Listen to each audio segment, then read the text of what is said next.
এবার পাড়ায় পাড়ায় গ্রামের সাধারণ মানুষদের সাথে কথা বলতে চলেছে কোচবিহার জেলা যুব তৃণমূল কংগ্রেসের নেতৃত্ব এবং কর্মীরা। এমনটাই জানালেন কোচবিহার জেলা তৃণমূল যুব সভাপতি কমলেশ অধিকারী। এদিন ঘোকসাডাঙ্গা স্টেশন বাজার চত্বরে যুব তৃণমূলের দলীয় কার্যালয়ের এক সাংবাদিক বৈঠকে এই কথা জানান তিনি। প্রকল্পের নাম দেওয়া হয়েছে পাড়ায় পাড়ায় সংলাপ। 2024 লোকসভা নির্বাচনের নিরিখে তৃণমূল কংগ্রেসের ভোট ব্যাংক বাড়লেও বেশ কিছু অঞ্চলে পিছিয়ে ছিল তৃণমূল কংগ্রেস। যদিও বা কমলেশবাবু বলেন, আমরা যে সমস্ত বিধানসভায় অনেক বেশি ভোটে পিছিয়ে ছিলাম সেই তুলনায় আমরা অনেকটাই এগিয়ে এসেছি, কিন্তু জায়গায় খামতি রয়েছে স্বীকার করে নিয়ে তিনি বলেন, সাধারণ মানুষের সাথে জনসংযোগের বিশেষ প্রয়োজন। তৃণমূল সুপ্রিমো মমতা বন্দ্যোপাধ্যায়, যুবরাজ অভিষেক বন্দ্যোপাধ্যায় এবং রাজ্য যুব সভানেত্রী সায়নী ঘোষের তত্ত্বাবধানে এই প্রকল্প শুরু করা হয়েছে। প্রথম অবস্থায় কোচবিহার উত্তর বিধানসভা কেন্দ্র এবং মাথাভাঙ্গাতে এই প্রকল্পের কাজ চালু হবে। মোট 3টি ধাপে এই প্রকল্প চলবে। প্রথম ধাপে রয়েছে পাড়া ভিত্তিক বাড়ি বাড়ি গিয়ে জনসংযোগ। দ্বিতীয় ধাপে রয়েছে পাড়া থেকে বৈঠক, যেখানে 200 থেকে 300 এলাকার মানুষ উপস্থিত থাকবেন এবং তাদের সুখ দুঃখের কথা, তাদের চাপ অথবা অভাব অভিযোগের কথা শুনবে যুব তৃণমূল কংগ্রেসের নেতৃত্ব এবং কর্মীরা। এবং তৃতীয় ধাপে স্থানীয় বাজার ও চায়ের দোকানে বৈঠক। মূলত 2026 বিধানসভা নির্বাচনে কোচবিহারের 9-এর মধ্যে 9টি আসনকে জয়লাভ করানোর অন্যতম লক্ষ্যমাত্রা গ্রহণ করা হয়েছে যুব তৃণমূলের পক্ষ থেকে, তাই এই কর্মসূচি বলে জানান তিনি। এই কর্মসূচির মাধ্যমে সাধারণ মানুষের সঙ্গে জনসংযোগ আরও ভালো হবে বলে দাবি করেন কমলেশ বাবু। এদিন ঘোকসাডাঙ্গা দলীয় কার্যালয় থেকে প্রকল্পের সূচনা হয়। উপস্থিত ছিলেন কমলেশ অধিকারী সহ অন্যান্য যুব নেতৃত্বের একাংশ।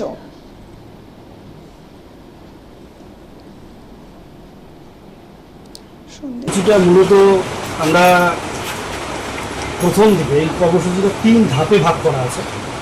আমরা প্রায় 12 থেকে 13 দিন আমরা এই কর্মসূচিটা মূলত কোচবিহার উত্তর বিধানসভা এবং মাথাভাঙা বিধানসভা, এই 2টা বিধানসভাতেই আমরা মূলত করব। এই কর্মসূচিটা প্রথম ধাপ, দ্বিতীয় ধাপ এবং তৃতীয় ধাপ, 3 ধাপে হবে। প্রথম ধাপে আমাদের যারা সেই ব্লকের, সেই সংশ্লিষ্ট ব্লকের ব্লক সভাপতি বা জেলা কমিটির যারা রয়েছেন নেতৃত্ব তৃণমূল যুব কংগ্রেসের, বা ব্লকের গুরুত্বপূর্ণ নেতৃত্ব রয়েছেন মাদারের বা বিভিন্ন শাখা সংগঠন, আমরা তাদেরকে কোনো একটা বুথে, যে বুথটাতে আমরা লোকসভা নির্বাচনে পিছিয়ে আছি, লোকসভা নির্বাচনের নিরিখে আমরা যে বুথটাতে পিছিয়ে আছে সেই বুথটাতে আমরা নেতৃত্বদের সেই বুথের যারা রয়েছে তাদের সাথে করে নেতৃত্বদেরকে পাঠাবো বাড়ি বাড়ি।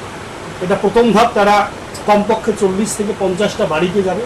40 থেকে 50টা বাড়িতে গিয়ে সেই পাড়ার যে মানুষ রয়েছে সেই মানুষদের সঙ্গে কথা বলতে, তাদের অভাব অভিযোগ শোনার চেষ্টা করবে।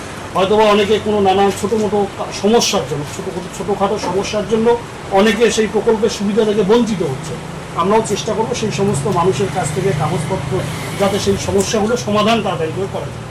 দ্বিতীয় ধাপ, আমরা সেই বুথে, একটা বুথ মোটামুটি 4টা থেকে 5টা পাড়া নিয়ে আমরা পরে বাকি যে 4টা পাড়া রয়েছে সেই 4টা পাড়ার কমপক্ষে 200 থেকে 300 জন সাধারণ মানুষকে নিয়ে একটা পাড়া বৈঠক করি। সে পাড়া বৈঠকের মূল উদ্দেশ্য হবে সেখানে উপস্থিত যে 200-300 জন মানুষ ওই বুথে, তারা তাদের অভাব অভিযোগের কথা তারা বলবেন। আমরা যারা নেতৃত্ব ওখানে থাকবে তারা সেই সমস্ত কথা শুনবেন এবং প্রত্যেকটাই লিখে নেবেন। এবং তৃতীয় ধাপে আমরা সেই বুথেরই কোনো একটা চায়ের দোকান, ছোট্ট বাজার দেখে বা বড় বাজার দেখে একটা চায়ের দোকান, সেই চায়ের দোকানে বাজারের যে সমস্ত মানুষ রয়েছে তাদেরকে একসাথে নিয়ে সেই এলাকার কি কাজ বাকি রয়েছে আমরা সাধারণ মানুষের কাছ থেকে যেমন করে শুনবো, সাথে সাথে ওই বাজারের মানুষের কাছ থেকে শুনবো তাদের অভাব অভিযোগের কথা। তাদের সাথে একসাথে চায়ের আড্ডায় বসবো, সেখানকার যারা বিশিষ্ট মানুষ রয়েছে তাদের সঙ্গে কথা বলবো, কীভাবে কাজগুলো তাড়াতাড়ি করে করা যায়, কোন পদ্ধতি অবলম্বন করা যায়, আমরা তাদের সঙ্গে বসে আলোচনা করে সব কিছু করে কর্মসূচি শেষ করে সেখান থেকে সেখানে দেখি।